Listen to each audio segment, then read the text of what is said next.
Good morning students. আজকে আমরা groups শিখব। গ্রুপস তো গ্রুপস শেখার আগে আমাদের কয়েকটা বেসিক জিনিস একটু বলে নেই। গ্রুপস হচ্ছে আমাদের মেনলি আমরা আজকে ওয়েস্ট বেঙ্গল স্টেট ইউনিভার্সিটির জন্য পড়াবো। তো তাছাড়া এই গ্রুপস একটা ইউনিভার্সিটি মানে সব ইউনিভার্সিটির জন্যই হয়ে যাবে স্বাভাবিক। তো গ্রুপস জানার আগে আমাদের যেটা বেসিক আর কি, তোমাদের সেট, কনসেপ্ট অফ সেট এ বিষয়ে তোমাদের একটু নলেজ অ্যাকোয়ার করতে হবে। তো আমরা কনসেপ্ট অফ সেট একটু জেনে নেব এবং আমরা এই গ্রুপস জানার আগে আমাদের ক্লাস 12 স্ট্যান্ডার্ডটা ছিল বাইনারি অপারেশন, কি বাইনারি অপারেশন, তো সেটা আমরা এখানে বলে দেবো, সমস্যা নেই। তবে এই গ্রুপস পোর্শনটা মানে স্টেট ইউনিভার্সিটির জন্য তোমাদের থার্ড সেম একটা পুরো papers, fourth sem, fifth same, তিনটা সেমিস্টার তোমাদের গ্রুপসটা আছে। এবং গ্রুপসটা তার মানে কতটা বড় বুঝতেই পারছো। এবং এই গ্রুপসটা হচ্ছে অ্যালজেব্রার একটা মানে প্রাইম জিনিস বলা যায়, প্রাইম বা মৌলিক জিনিস বলা যায়। তো আমরা এই অ্যালজেব্রার এই পোর্শনটু আমরা খুব ভালো করে করব এবং এটা না করলে আমাদের কিন্তু অ্যালজেব্রা ইনকমপ্লিট বলা যায়। তো চলা যাক, আমরা আজকে গ্রুপ শুরু করছি। দেখো গ্রুপস কি, তার আগে আর কিছু নেই। একটা সেট, যে কোনো সেট, ধরো একটা মানুষ, সে মানুষ কেন যদি আমি বলি, কারণ আমরা জানি তাকে মানুষ বলে এই কারণে তাকে একটা আমরা ডিফাইন করে দেই যে তার দুটো হাত আছে, দুটো পা আছে, এই ইত্যাদি ইত্যাদিতে। তো তাহলে তাদেরকে আমরা মানুষ বলি, তাই না, ম্যান, এটাই। তো আমরা একটা সেট, সেই সেটের যদি আমাদের চারটে ক্যারেক্টারিস্টিক্স থাকে, চারটে মানে 4 কনজিকিউটিভ বেসিক প্রপার্টি কন্টেন্ট করে, তাহলে সেই সেটটাকে আমরা গ্রুপস বলবো। খুব সিম্পল। তাহলে আমরা আজকে গ্রুপসের ডেফিনিশন জানবো কি এবং তার এক্সাম্পল জানবো, একদম বেসিক জিনিস জানবো। তারপরে ক্লাস আমরা 1 বাই 1 পার্ট বাই পার্ট আমরা এগিয়ে যাব। তো চলো আজকে আমরা গ্রুপসের ডেফিনিশনের দিকে এগিয়ে যাচ্ছি। গ্রুপ,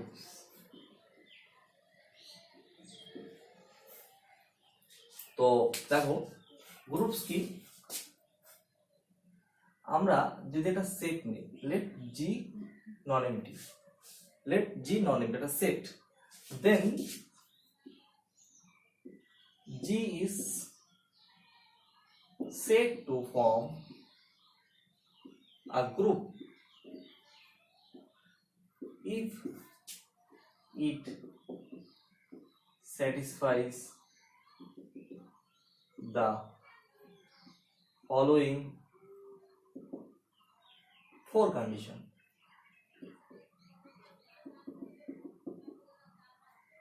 এই 4 কন্ডিশন যদি স্যাটিসফাই করে ওই সেটটা, এই জি সেটটা, তাহলে জি সেটটাকে আমরা গ্রুপ বলবো।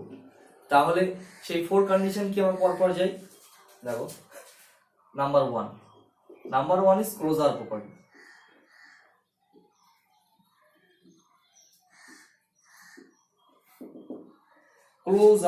ক্লোজার প্রপার্টি কি, ভেরি সিম্পল। দেখো ক্লোজার প্রপার্টি হচ্ছে for all a comma b belongs to G, a compose b belongs to G, a compose b belongs to G। কিরকম যদি আমরা দেখি ডায়াগ্রামেটিক্যালি, ধরো একটা সেট G, যে কোনো সেট এরকম, এই জি সেটের মধ্যে তুমি যে কোনো দুটো এলিমেন্টের কম্পোজ নেবে, যে কোনো দুটো এলিমেন্ট, সেটা also belongs to G, যে কোনো দুটো এলিমেন্টের কম্পোজ নেবে, সেই কম্পোজটা also belongs to G। তাহলে এটাকে আমরা ক্লোজার প্রপার্টি বলি। আর এই কম্পোজটা কি, এই কম্পোজটার বিষয়ে আমরা বলি, এই কম্পোজটা একটা বাইনারি রিলেশন বা বাইনারি কম্পোজিশন। সেটা হচ্ছে এই কম্পোজটাকে একটা বাইনারি রিলেশন বা কম্পোজ থেকে G cross G to G। অর্থাৎ আমরা যদি এখান থেকে বলি, এটা যেটা যদি আমরা এইভাবে বলি, যেখান থেকে আমরা দুটো এলিমেন্ট নেব, এ এবং বি এর কম্পোজ, এবং এই কম্পোজ করে যেটা পাবো সেটা অলসো বিলংস টু সি। এটা এই দুটো এলিমেন্টের আমরা কম্পোজ দিচ্ছি এবং যেটা আমরা আউটকামটা পাবো সেই আউটকাম অলসো বিলংস টু জি। এই যে রিলেশনটা পাচ্ছি, this relation is binary relation or binary composition. Simple. দেখো এখানে একটা এক্সাম্পল আমি দেখি ভাই, এটা এই বাইনারি কম্পোজিশন ডিনোট করা হয় কিভাবে। দেখো যদি আমি বলি n প্লাস, মানে কি, n প্লাস মানে এটাই, ধরো একটা সেট, একটা সেট, দুটো আউটকাম, এই যে n আর n, এই n আর n, এই n থেকে দুটো এলিমেন্ট নাও তুমি, এবং এদের কম্পোজিশনটা আমরা কি বলেছি প্লাস।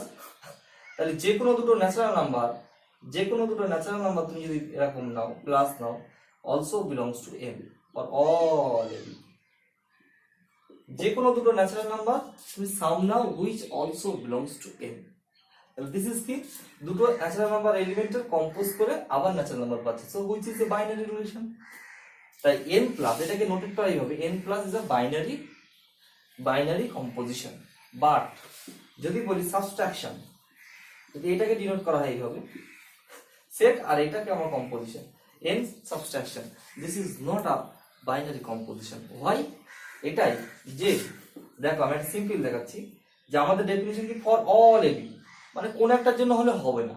তাহলে আমরা যদি দেখি 2 compose 3 which means 2 minus 3 equal to -1, so which does not belongs to it. So under subtraction this is not a binary composition. তো কম্পোজিশনের বিষয়ে বললাম, আর দিস ইজ বাইনারি রিলেশন আমরা বললাম। তো 1 নম্বর প্রপার্টি আমরা বলে দিলাম। যদি এটা হয় তাহলে আমরা একটা ক্লোজার প্রপার্টি বলবো, একটা compulsory property, number property 2, associative. This is also a basic property, we know it from the class 11.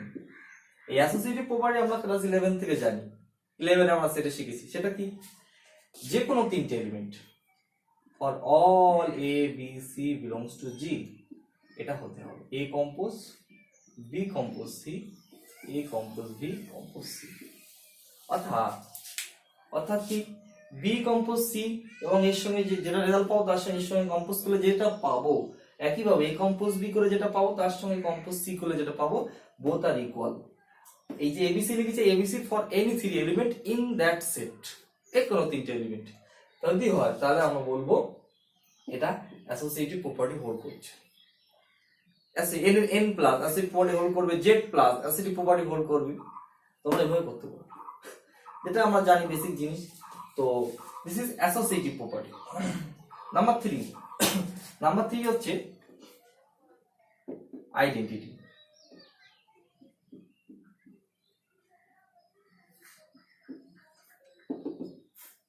Identity property, what is identity property? দেখো ভেরি সিম্পল। আইডেন্টিটি মিন, আইডেন্টিটি আমার একটা সিম্পল এক্সাম্পল বলি, যে এখানে identity একটা সুন্দর একটা উদাহরণ দিয়ে বলি। ধরো তুমি কোনো একটা স্টেজে লেকচার দিচ্ছ, সবার মাথাটা দেখতে পাচ্ছ কালো মাথা, কালো চুল আছে, একজনের মাথা দেখতে পাচ্ছ যে একজন সিঙ্গেল ম্যান, তার মাথায় দেখতে পাচ্ছ যে লাল, মানে তার চুলটা লাল করা আছে, রেড। তাহলে তুমি কি, তোমার চোখে সবসময় ওই রেড এলিমেন্টের দিকে নজর পড়বে না? তাই এখানেও তাই, মানে ওই যে না, মানে এলিমেন্ট বলছি ঠিক না, ওই মানুষটি আর কি আইডেন্টিফাইড হচ্ছে তোমার চোখে, হাইলাইটেড হচ্ছে। তো এখানে একটা আমাদের সেটের মধ্যে একটা এলিমেন্ট থাকবে, সেই এলিমেন্টটা ইউনিক, মানে একটাই থাকবে এবং সে হাইলাইটেড করবে, তাকে তুমি বুঝতে হবে যে সেই এলিমেন্টটা ইউনিক এবং সে যা ক্যারেক্টারিস্টিক্স বহন করে সে একাই করবে, আর কেউ করবে না। এবং ম্যাথমেটিক্যাল এক্সপ্রেশনটা কি? চলো, ম্যাথমেটিক্যাল এক্সপ্রেশনটা হচ্ছে যে an element E in G is called identity element if A compose E compose equal to A for all A belongs to G। অর্থাৎ দাঁড়াচ্ছে এটাই যে এর সঙ্গে ই কম্পোজ করে আমরা আবার ই পাবো, কারণ ই এলিমেন্টের কি কম্পোজ করে রেজাল্টটা কি থাকছে, আউট হয়ে যাচ্ছে, রিমুভ হয়ে যাচ্ছে। তাহলে ইউজ হচ্ছে আমরা বলি কি vanishing element for the identity definition অনুযায়ী ভ্যানিশ করে যাবে। তাহলে এরকম একটাই থাকবে। যেমন আমি তোমাকে এখানে একটা এক্সাম্পল দেই, তাহলে তোমার ক্লিয়ার হয়ে যাবে যে আইডেন্টিটির একটা এক্সাম্পল। যদি আমি তোমার বলি জেড প্লাস আমরা কি পাবো? দেখো, যদি দেখো আমাদের ডেফিনিশনটা কি, a plus e equal to a হবে, তাহলে for all is belongs to Z. দেখো এখানে আমি একটা সিঙ্গেল এলিমেন্ট পাচ্ছি, সেটা কি a plus 0 equal two a for all a belongs to Z.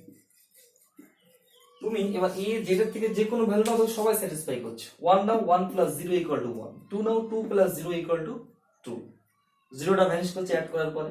তো তখন এই ক্ষেত্রে জিরোটা হচ্ছে জেড প্লাসের ক্ষেত্রে identity element, and the identity element is unique.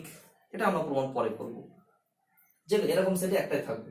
তো জেড প্লাস আমরা দেখলাম, আমরা যদি আবার একটা দেখি, আরো একটা আর প্লাস করি, আর প্লাস সেম থাকবে, আর প্লাস দেখো a plus zero equal to a for all a belongs to R, R প্লাসও সেম। আমরা একটা প্রোডাক্টে দেখি, এটা একটা বললাম এক্সাম্পল, এটা প্রোডাক্টে দেখি, যদি আমরা দেখি, যদি কি বলি এন ডট,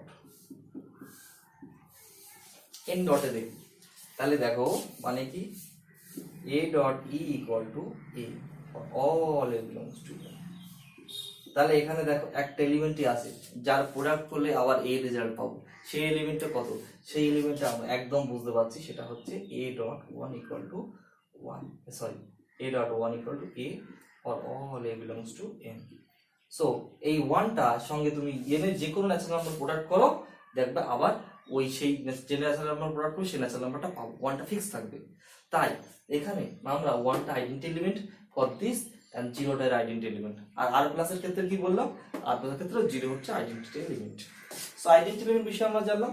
তাহলে এই জি যে সেট, এই জি সেটের মধ্যে আমাদের একটা এরকম আইডেন্টিটি প্রপার্টি থাকবে বা এরকম একটা আইডেন্টি এলিমেন্ট পাবো, যদি পাই তাহলে তাকে আমরা বলবো identity property holds. 4, number 4, this is the last property. What is the last property? Last property is the inverse property. Inverse property. Inverse property টা কি? Inverse property হচ্ছে মানে ওই জি সেটের মধ্যে প্রত্যেকটা নির্দিষ্ট এলিমেন্টের জন্য আলাদা আলাদা ইনভার্স থাকবে। বাই ম্যাথমেটিক্যালি কেমন দেখো, for all a belongs to G there exists an element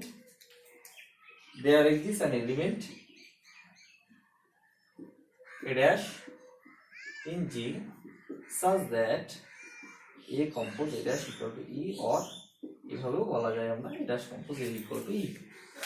এটা G এর মধ্যে, G এর প্রত্যেকটা এলিমেন্টের জন্য there exist মানে সেখানে একটা পাওয়া যাবে there exists an element A in G, A compose a dash equal to E। তাহলে মানে এটা বোঝা যাচ্ছে যে ইনভার্স জানতে গেলে, ইনভার্স এলিমেন্ট জানতে গেলে কোন একটা এলিমেন্টের, তাহলে তার আইডেন্টিটি আগে জানতে হবে। Identity property, without identity property we do not know about the inverse property, so we have to know the first the identity property. তাহলে আমরা একটা এক্সাম্পল দেই এখান থেকে, দেখো এর আগে যে এক্সাম্পল গুলো দিলাম তার ক্ষেত্রেই বলি আমরা, যে দেখো আমরা এর আগে বলেছিলাম কি জেড প্লাস, এটা বলেছিলাম। তো জেড প্লাসের আমরা বলো, জেড প্লাসের যদি নেই 2, ডেফিনিশনটা কি, ডেফিনিশনটা এটা ধরো a plus a dash equal to e. আচ্ছা বেশ, এ প্লাস এ ড্যাশ ই কত, ই 0। তাহলে বলো আমি যে কোনো এলিমেন্ট, তাহলে আমরা 2 এলিমেন্ট দিচ্ছি, 2 এর আইডেন্টি এলিমেন্ট কত, সরি ইনভার্স, 2 এর ইনভার্স হচ্ছে কি এ ড্যাশের জায়গায় কোন ভ্যালুটা বসলে এখানে 0 দেবে, আমরা কিন্তু এর জায়গায় আইডেন্টি এলিমেন্ট বসিয়েছি, কোন ভ্যালুটা দিলে 0 হবে বলো, ভেরি সিম্পল, -2, 2 - 2 is 0। actually 3 নেই, তো 3 - 3 = 0, তাহলে 2 এর inverse is -2 and the inverse of 3 is -3. Similarly we can tell about the inverse of all element in Z plus.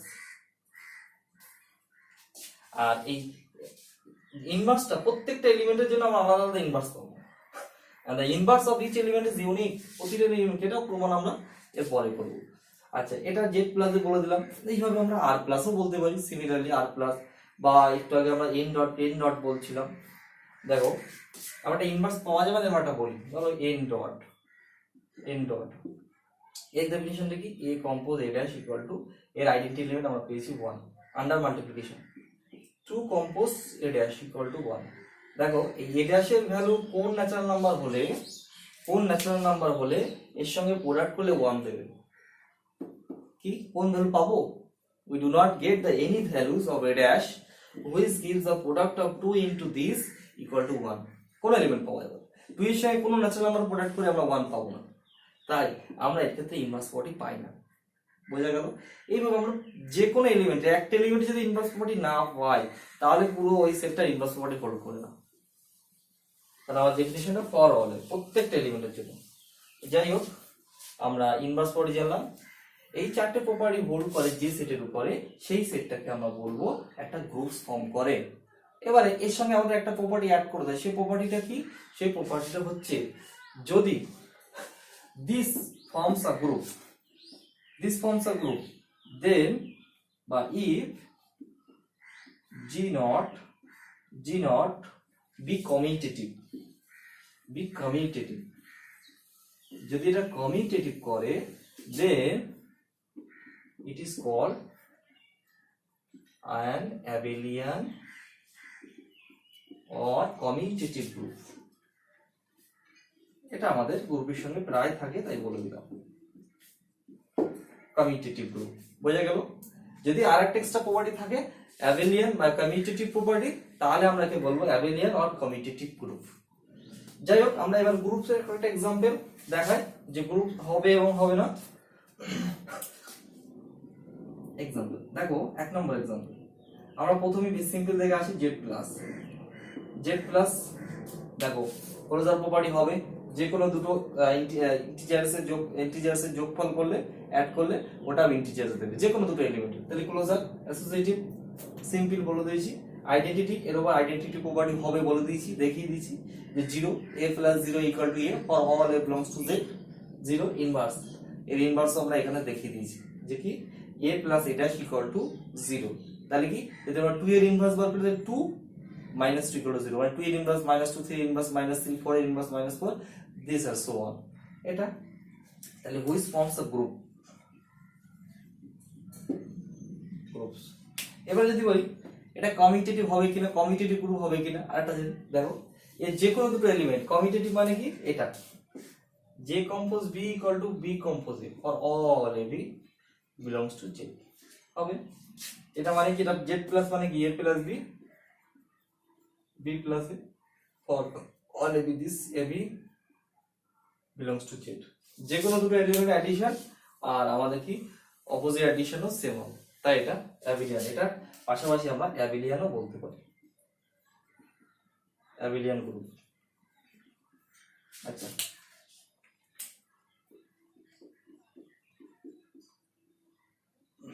R plus একটা গ্রুপ ফর্ম করবে, আর প্লাস একটা গ্রুপ ফর্ম করবে। দেখো আর plus একটা গ্রুপ ফর্ম করবে। বা যদি আমি বলি আর প্লাস, এমনি বলি না, আর প্লাস তো গ্রুপ ফর্ম করবেই, ওটা তোমাদের দেখে নেবে। এর দেখবে চারটে প্রপার্টি হোল্ড করছে। থার্ড হচ্ছে আমি যদি বলি আর ডট কি গ্রুপ ফর্ম করবে? আর ডট গ্রুপ ফর্ম করবে। দেখো তুমি ক্লোজার প্রপার্টি পাবে, যে কোনো দুটো রিয়েল নাম্বারের প্রোডাক্ট করে রিয়েল নাম্বারই পাবে, এটা হবে ক্লোজার। অ্যাসোসিয়েটিভটাও সহজে পেয়ে যাবে। আচ্ছা, আইডেন্টিটি মানে কি? যে এ কম্পোজ এ ডট, এই ডেফিনিশনটা হচ্ছে এটা। ধরো এখানে দেখাই a dot e equal to, ধরো a dot e equal to a for all a belongs to R। যে এর আইডেন্টিটি এলিমেন্ট কত প্রোডাক্টের রেসপেক্টে? আইডেন্টিটি এলিমেন্ট পাবো আমরা, আইডেন্টিটি এলিমেন্ট দেখো, আইডেন্টিটি এলিমেন্ট হচ্ছে 1, আইডেন্টিটি এলিমেন্ট প্রোডাক্ট হচ্ছে 1। তাহলে আমাদের দেখো a dot 1 equal to আমরা পাচ্ছি কত? a for all a belongs to R। তাহলে এই ক্ষেত্রে আমরা আইডেন্টিটিটাও পেয়ে যাচ্ছি, যে কোনো তুমি এলিমেন্ট নাও এর ক্ষেত্রে থেকে। ধরো 2.1 = 2, 0.1 = 0, এবার আইডেন্টিটি পেয়েছি। কিন্তু ইনভার্সটা আমাদের এখানে একটু হবে না মনে হচ্ছে। কেন হবে না? দেখো আমি প্রত্যেকটা এলিমেন্টের ইনভার্স পাবো, প্রত্যেকটা এলিমেন্টের, কিন্তু একটা এলিমেন্টের ইনভার্স পাবো না। আমরা সেটাই দেখাচ্ছি। সেটা কি? দেখো 0 এলিমেন্ট, আমাদের ডেফিনিশনটা কি? a dot a dash equal to e। তাহলে কি হচ্ছে? a dot a dash equal to 1। যদি আমি বলি 0 dot a dash equal to 1, এই 0 এর সঙ্গে কোনো এলিমেন্টের প্রোডাক্ট করে, 0 এর সঙ্গে কোনো এলিমেন্টের প্রোডাক্ট করে আমরা কি 1 পাবো? Never possible. তাই আমরা 0 এর ইনভার্স পাই না। তাই this is not a group. মাত্র একটা এলিমেন্টের জন্য ইনভার্স পাইনি, কিন্তু remaining all characteristics of groups hold করছে, কিন্তু একটার জন্য তাই এটা গ্রুপস নয়। একইভাবে আমি এখানে আর একটু দেখিয়ে দিচ্ছি। ধরো একটা সেট বলছি জি সেটটা কেমন?